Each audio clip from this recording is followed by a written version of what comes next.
কুসুমপুর নামে একটা সুন্দর গ্রামের এক সুন্দর সকাল।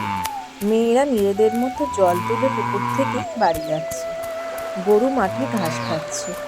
সেই গ্রামেই এক গরিব চাষি থাকতো, নাম তার হরি কাকা। তিনি ছিলেন খুব ভালো মানুষ। ওগো, চা হয়ে গেছে, চা খাবে এসো। হ্যাঁ যাচ্ছি, কাজ হয়ে গেছে। চাটা গরম আছে, একটু আস্তে আস্তে খাও। তো মাঠে কখন যাবে?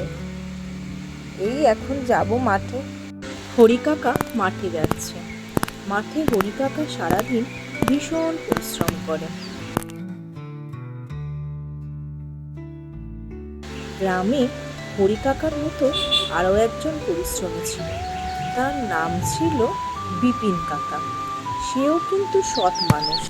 তিনিও মাঠে সারাদিন প্রচুর পরিশ্রম করতেন।